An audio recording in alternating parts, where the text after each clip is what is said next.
Okay, here we go. Good morning, everybody, and welcome to Daf Yomi. Hooray! Today we are doing page 86 of Masechet Shabbat. We're going to get it up on the screen, and we are going to get cracking. Daf Yomi. I'll shout a little louder then. She might be able to hear. Right, can everybody see it on the screen? No, I've got a black. Oh, yes, now I can. Excellent. All right, so picking it up from 86a, we have got a relatively unrelated Mishnah to the laws of Shabbat. It is following a structure. It is addressing that these Mishnayos are addressing a few different unrelated halachic topics, simply because of this, of the structure and the way and the language that is used to ask the question. So we're in a perek called Amar Rabbi Akiva, in which Rabbi Akiva had originally asked a question that used the structure as follows: Minai, you know something or other, and then the Mishnah would bring a pasuk, Shne'emar, blah blah blah blah blah blah. So we've had a few of those so far, and that's where the Mishnah picks it up today. It picks it up with another Minayim question, from where do we know something, and then it brings the pasuk to support it, or to show or to demonstrate where it comes from. So there's a few questions that this particular Mishnah deals with, and it's actually because of the second one that it kind of has any relevance to the halachas of Shabbos. So let's see how we do with this, ladies and gentlemen. Here we go, page 86, 4 lines down if you're following inside the book with the Mishnah. Says the Mishnah, Minayin lakoletus shichvas zera bayom hashlishi shetehei tmeya.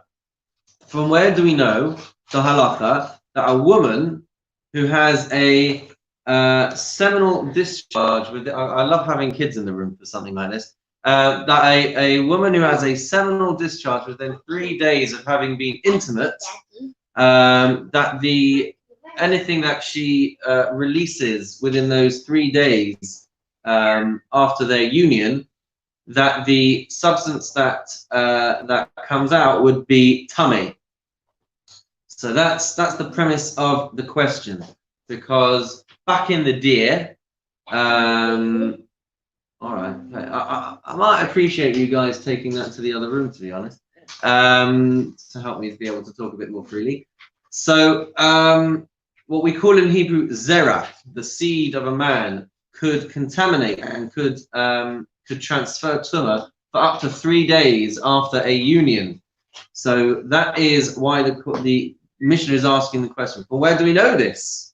And the Mishnah brings evidence from a pasuk, which is extremely connected to the time that we are in. It's actually quite fascinating sometimes when you get a daf in the Daf Yomi cycle that is so heavily connected to the days or the festival or whatever it is that you find yourself in. So the evidence that it brings is from the giving of the Torah, because for 3 days before the giving of the Torah, Moses commanded the Jewish people to separate husbands and wives, because if they were to be intimate during that time, then they would run the risk of being tamei at the time when the Torah was given. So they had to separate for 3 days before, in order that there would be no chance of them being ritually impure in that way. So the Mishnah says, Shne'emar, heyu nechonin l'shloshes yamim, that they would have to prepare themselves for 3 days and not to be together. And that way, anything that would get discharged during that time, they would be able to purify themselves to be able to then receive the Torah 3 days later. So that is the first question that the Mishnah brings. Continues the Mishnah, from where do we know that we can wash a baby, that we can wash his circumcision within the first 3 days, even if they fall on Shabbos? So if the 3rd day of post-bris action would be on a Shabbos, from where do we know that you'd be allowed to wash the baby. Now, two things to bear in mind here. Number one, we're not supposed to wash, strictly speaking, on Shabbat, and number two, we are allowed if it's to help a chole sheyesh bo sakana, to be able to help a child who, anybody who runs the risk of being in danger. So from where do we know that a child 3 days into his bris is still considered in danger? You can wash the area. You can wash the mila. So from where do we know this? Shne'emar vayihi bayom hashlishi b'yasam koavim. Because we read in the book of Bereshis regarding the story of Shechem, when Dinah gets violated and the two brothers, Reuven and Shimon, go and massacre the city of Shechem, the way in which they had lured the people into a false sense of security was getting them all to circumcise themselves and then to attack on the third day, because that is when they would be the most in pain. So we see from this verse that it came to pass on the third day when they were in pain, that people are still in pain on the third day after bris milah, and that is why you would still be allowed to wash the baby even if it was on a Shabbos. Continues the Mishnah. Minayin shekoshin lashon shel zaharis barosh seir mishtaleach. From where do we know that we would tie a thread of red wool, scarlet wool, to the head of the seir mishtaleach, the scapegoat? For those of us who remember how Yom Kippur would work, there were two identical goats that would be selected. One would be sacrificed and given to Hashem, so to speak, and the other would be sent away from Jerusalem and cast off a cliff. And that is the origin of the term scapegoat.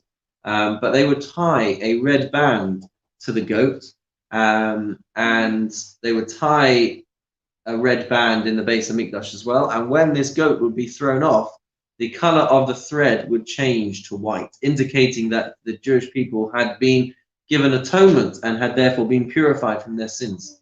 So the Mishnah asks, from where do we know that they would tie this to the head of the goat? Shne'emar im yihiyu chata'eichem kashalim kasheleg yalbinu, because the verse says in Isaiah, if your sins be like scarlet, they will become white like snow. So we see over here an allusion, not an illusion, that there's an allusion to the red turning into white on these threads on Yom Kippur. And finally, the fourth question that this Mishnah brings, Minayin lesicha shehi keshesiya b'Yom Kippurim. From where?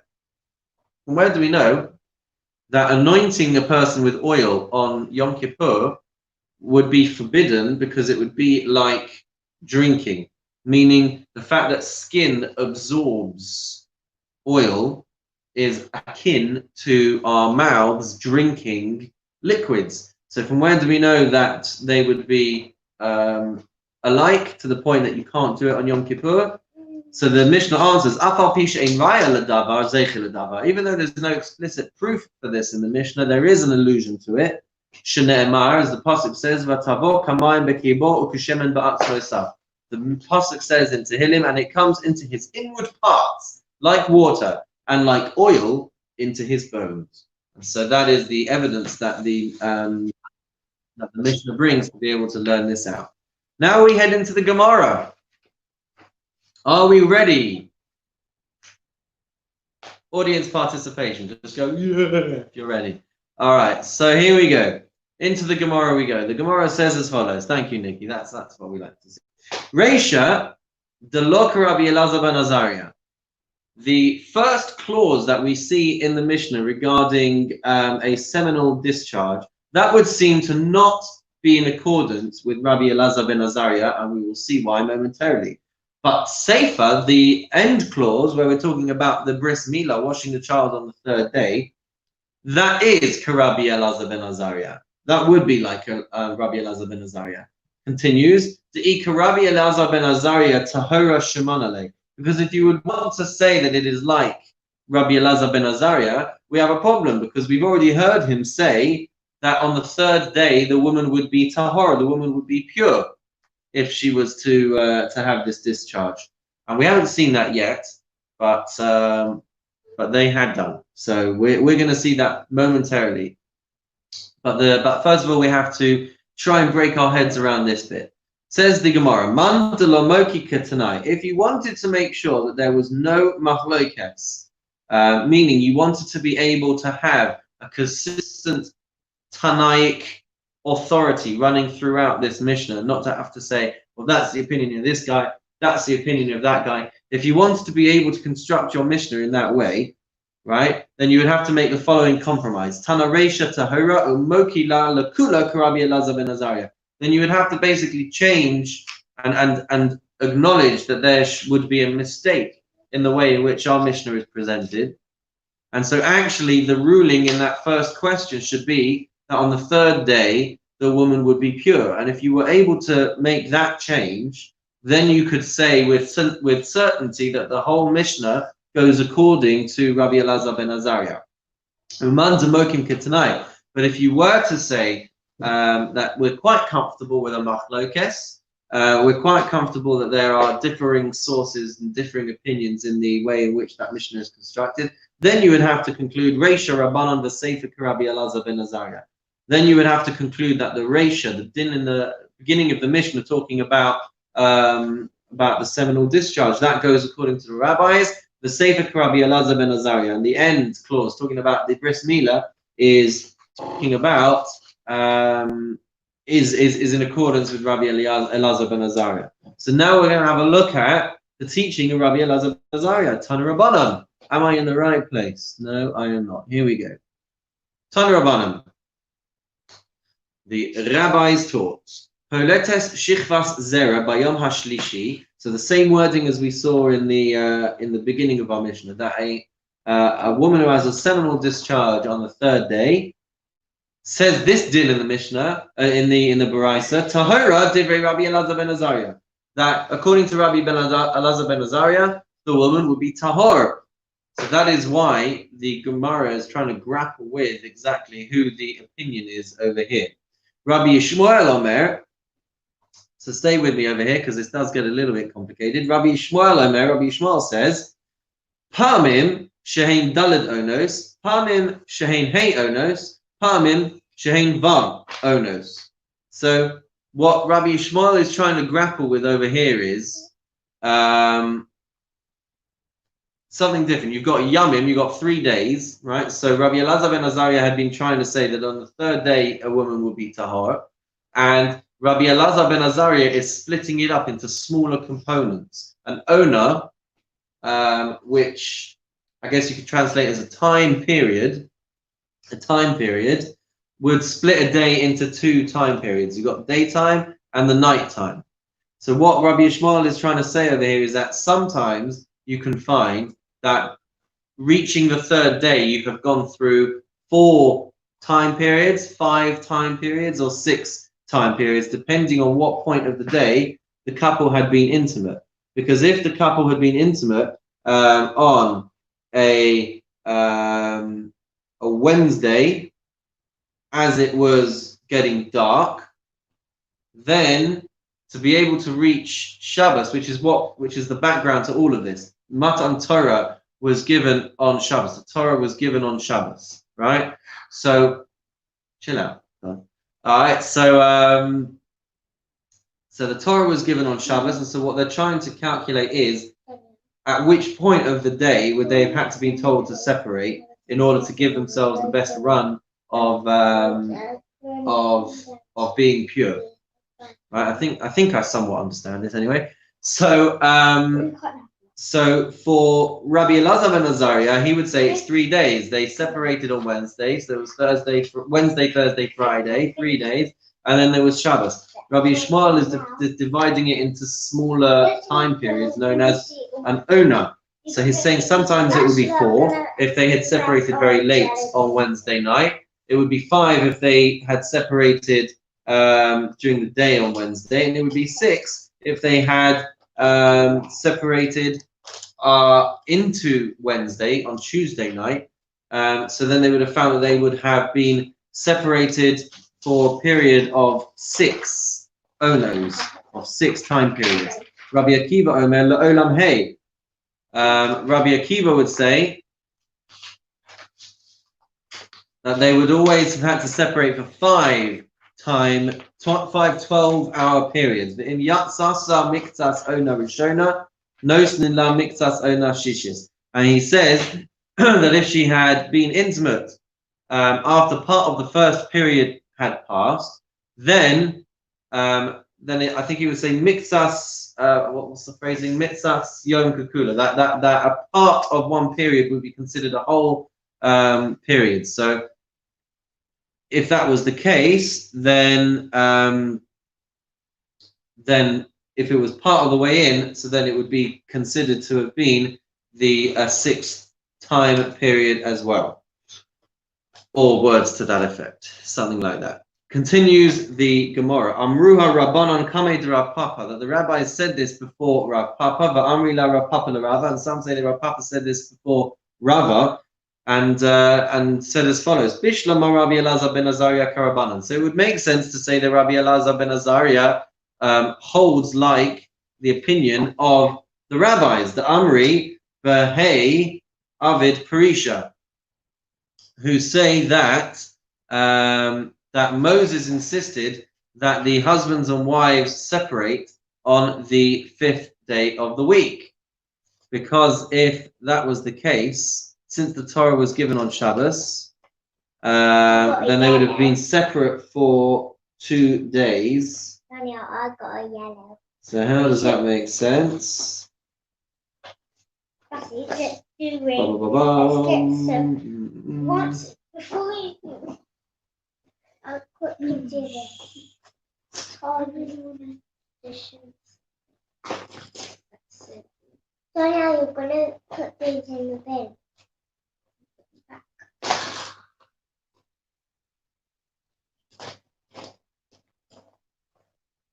Yeah, very good. So Bishlama Rabbi Elazar ben Azariah Karabanan. So this would make sense then that Rabbi Elazar ben Azariah holds like Rabbanan, because we're trying to demonstrate that on the 3rd day they should be tahor, right? Yeah. So the Rabbanan said that they were told to separate on Thursday, and the only way they could be told to separate on Thursday is if you hold that the 3rd day is pure. Guys, I need you to be a tiny little bit quieter because it's getting quite distracting, okay? You're live in front of millions of people, and they can hear the background noise.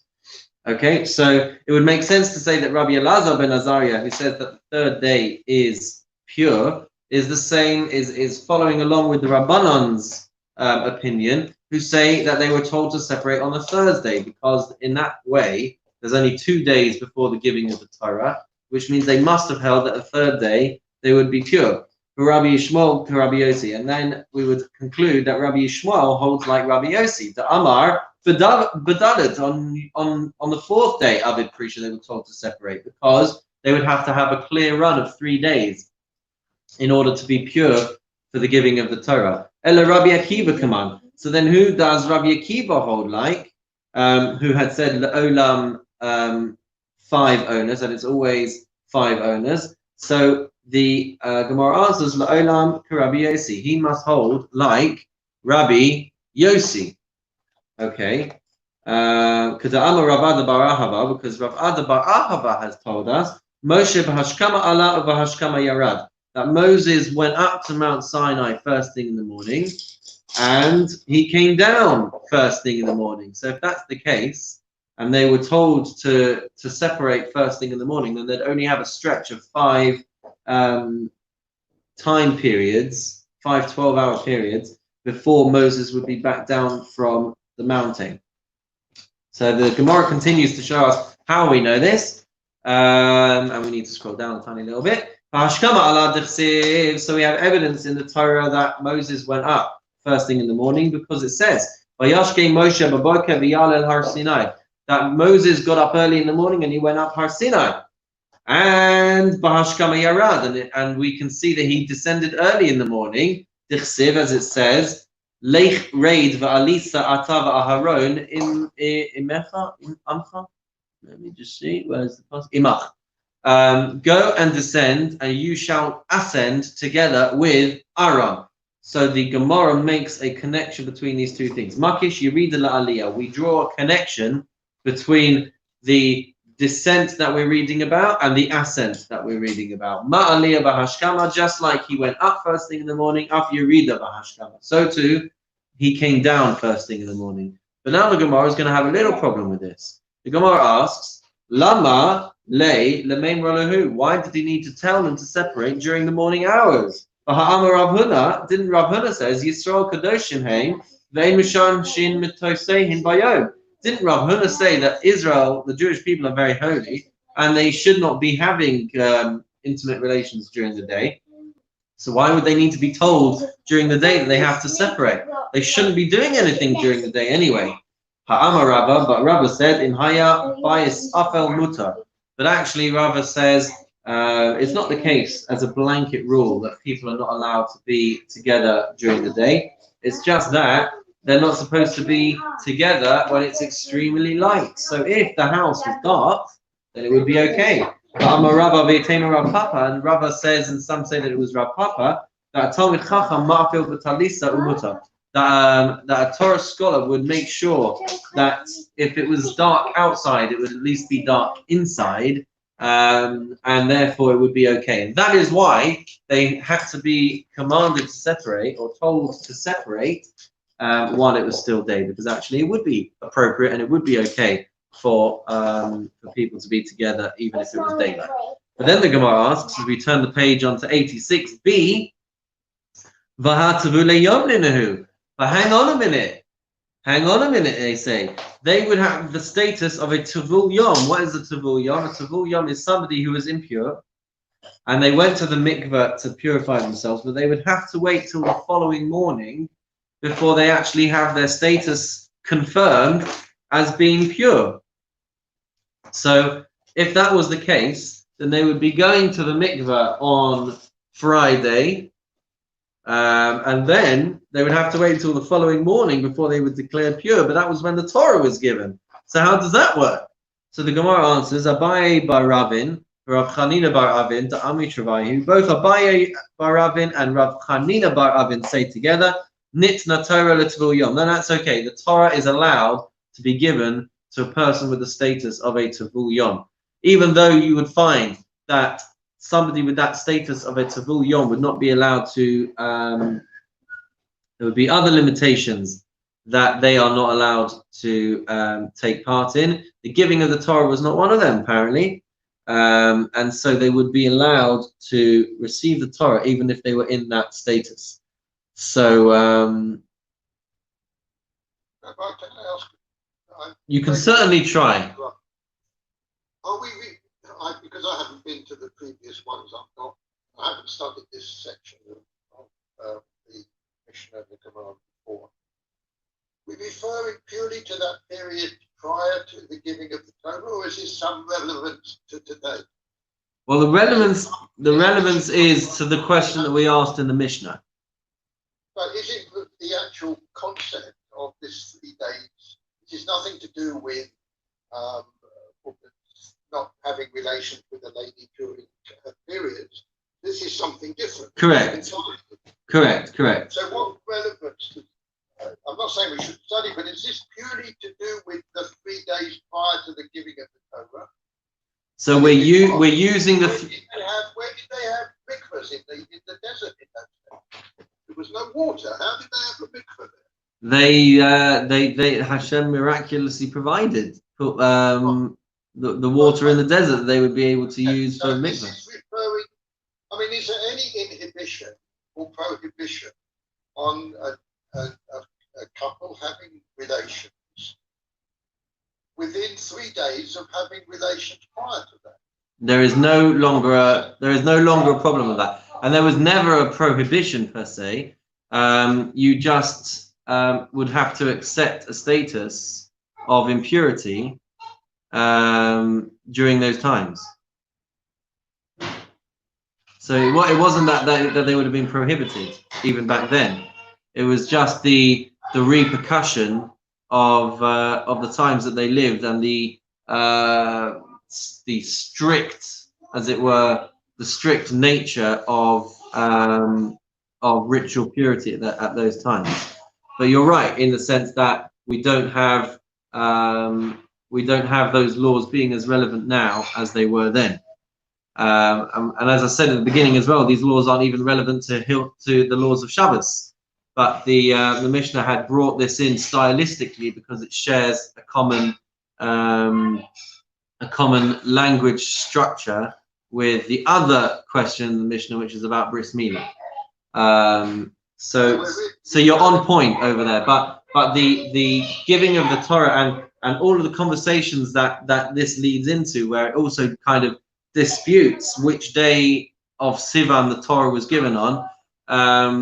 This is all like the backdrop to be to talking about the question that we saw in the Mishnah, and the outgrowth of conversation. It's very interesting because what we're seeing here is when you have a very long sugya, when you have a very long piece of text associated with a small clause in the Mishnah, what we're seeing is the unraveling of a conversation or conversations that took place thousands of years ago, and seeing just how diverse and just how broad you could really get to with one single topic. So in that regards, it encompasses a lot of things. But the concept of 3 days preparation, that actually does permeate in other ways, in the sense that we see kind of some cross parallels where the idea of 3 days doesn't necessarily bear halachic relevance, but it bears conceptual relevance to other areas. I'm trying to think precisely of where it would, but if I'm not mistaken, one of the reasons why there's an opinion to not say Tachanan at the beginning of Nisan is because of the 3 days of preparation. So you do see things like that. I'm sorry, what were you going to say? I say that when you look at things like, I can understand you start thinking about the Yom Tov gone before the 3 days, but for example, the only ceremony to do with Pesach other than cleaning the house out, we only do the night before. Right. We start doing something the night before with clear out the Chumash and stuff. It just seems, it just seems what the Torah, what the Mishnah and the Gemara is trying to say. If you want to be really, really pure,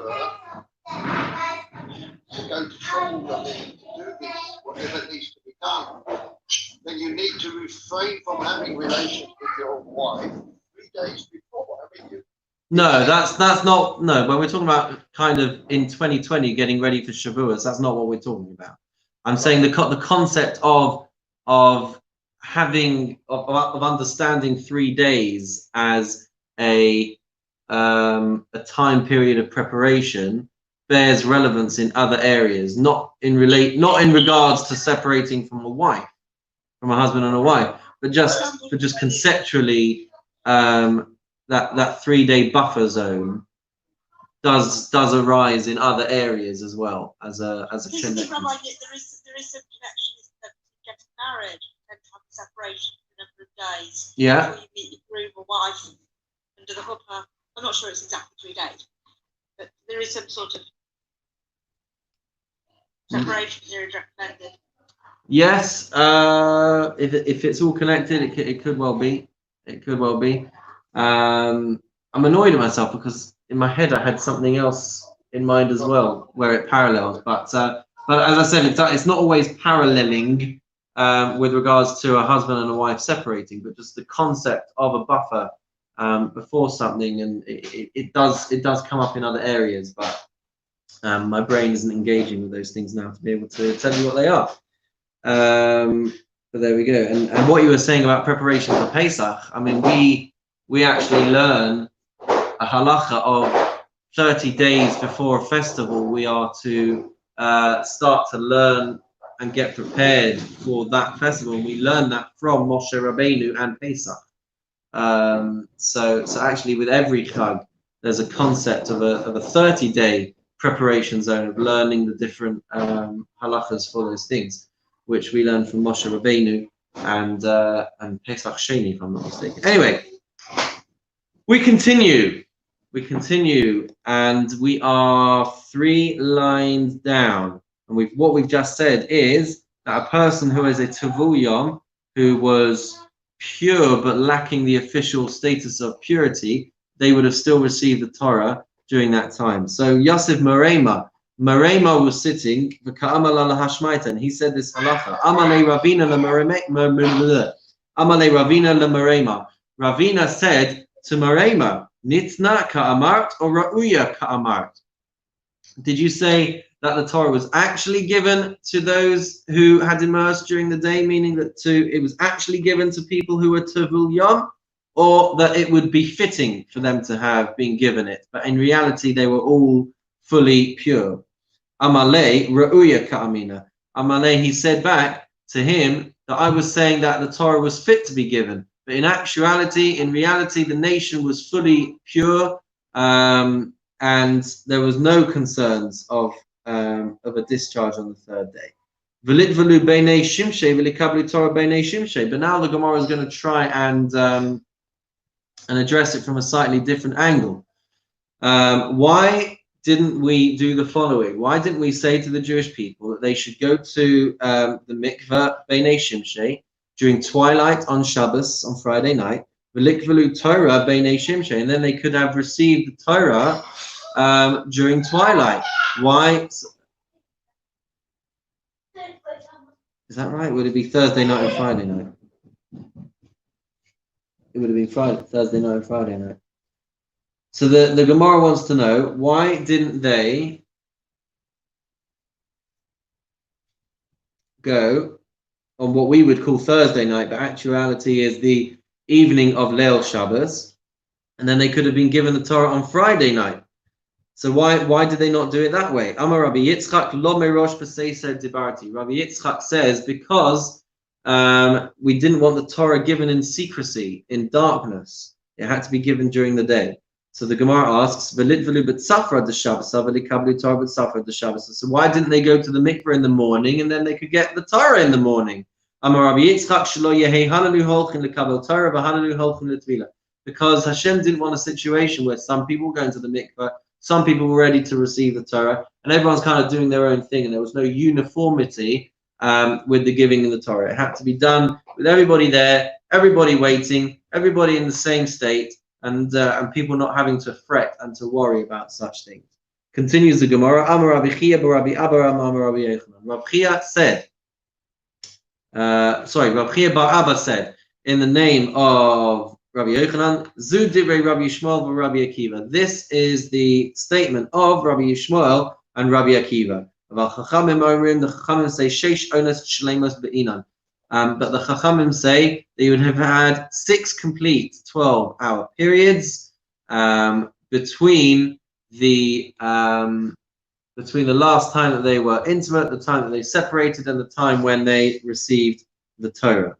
Amar Rav Chisda machlokes shapirsha min ha'isha. So Rav Chisda is saying, right, it's great that we've been talking about this, but that's only relevant when we're talking about anything that would come out from a woman. Aval pirsha min ha'ish, but if anything was to come out of a man, then the halacha is tmeya kol zman shehi leicha, that the zera, the seed, would be impure as long as it still has moisture, regardless of how long it has been since it came out. If it still has moisture, it would be able to contaminate. Meisiv Rav Sheshis challenges this.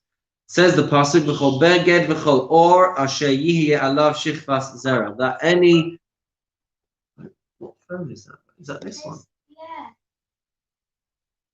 You guys keep leaving my phone on. I know. I keep. Every that the pasuk says, every garment and every piece of hide, asher yihye alav shichvas zera, on which there is zera, on which there is seed. Then the verse would continue that you have to immerse it in water, and the garment would be impure until the evening. But says the quote over here from Rav Sheshes, "Parat l'shichvas zera shehi srucha." That would exclude if the semen, if the zera, if the discharge had become putrefied. So that's different. That's not saying the same thing, because if it had, this is a particular halachic law about the tumah of zera. So according to this particular halacha, if it had become putrefied, even if it was moist, it would no longer transmit impurity. So the Gemara asks, "Mai, is this not lav shapir shamina ish? Is this not referring to something that came out from a man?" To which the Gemara answers, "Lo shapir shamina ish." No, we're still over there talking about something that comes out from a woman, and therefore the challenge from Rav Sheshes is not good enough.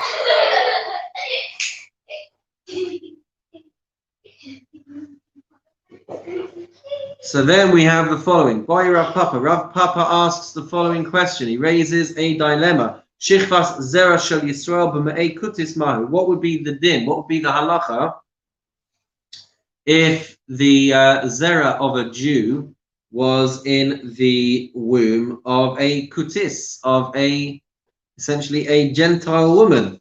Would it have the same halacha of a 3-day period? So the Gemara asks and develops this question further. Do we say Yisrael de'ige b'mitzvahs chavel gufayu, that since Jewish women are concerned about fulfilling mitzvahs, that due to that concern, due to the fact that they're paying attention to the halachas, that their body would generate heat as a result of that, and because of that, it would reach a point of unusability quicker, and therefore that is why there'll be one rule perhaps for Jewish women of 3 days, but maybe you could argue that for non-Jewish people, akum delod de'igei b'mitzvahs law, that for these kuti women, who by the way had some contention as to whether they would be considered Jewish or not. So we're not talking about outright non-Jews, we're talking about these women of a contentious, converted nature. So perhaps because they're not so worried about the halachas, maybe that wouldn't be the case. Or dilma kevan da'achlin shkatzim v'ramashim chavel gufayhu, or maybe because they eat shkatzim v'ramashim, insects and disgusting, creepy animals that would raise their body temperature, maybe it would have the same halacha. So the Gemara extends this by saying, and if you would want to say that since they eat shkatzim v'ramashim, that their bodies become warm and therefore the 3-day period would apply, what about b'me'ei mahu? What would happen if we were talking about the womb of an animal? I really don't understand where the question of the Gemara is particularly coming from over here. But that's what further research is for, when we spend more time going through these dapim during our days. And Nikki can give a share a bit later on. She's got the Koran over there. I'm sure she's got a wealth of information that she can share with us. But the premise of the question I hadn't been able to wrap my head around before coming into the share today. But that's the problem with Daf Yomi, isn't it? We sometimes have to just continue going through it, even if we don't have the time to explore it all in extreme depth. But anyway, the question, the premise of the question is asked like this: An isha, the isle perosdo misareches, that a woman who has a well, it translates it as a corridor. The way in which the anatomy is constructed is such that there is a what they would call a prosdor, a corridor, as part of a human anatomy. So therefore, that gives the ability for anything that gets stored in there from a union to go off, as it were. But for an animal who doesn't have it, but since an animal does not have that prosdor, it wouldn't necessarily go off. Or dilma loshna, or maybe it makes no difference. And the Gemara answers, Teku. The Gemara is the question is, unresolved.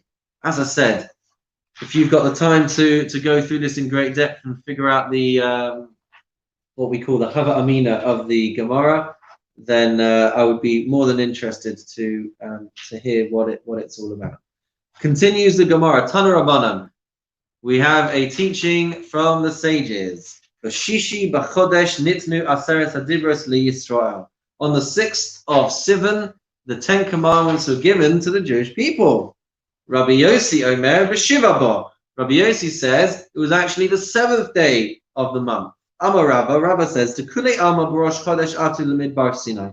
That everybody agrees that the Jewish people came to the foot of Har Sinai on Rosh Chodesh Sivan. Ksiv Hacha says over here, Bayom Hazeh ba'u midbar Sinai. On this day, they came to the wilderness of Sinai. Ksiv Hasam, and it says over there in a different verse with regards to Rosh Chodesh, HaChodesh Hazeh Lachem Rosh Chodashim. That this month shall be to you a Rosh Chodesh. So the Gemara understands the following point from the fact that both verses say the word Hazeh. They draw a parallel. Mala Halan Rosh Chodesh, Afkan Rosh Chodesh. Just like over there, when we got the mitzvah of Rosh Chodesh, it said HaChodesh Hazeh Lachem. So too over here, arriving at Mount Sinai by Yom Hazeh means that they arrived on Rosh Chodesh. And they all agree similarly. Shabbat nitna Torah Yisrael.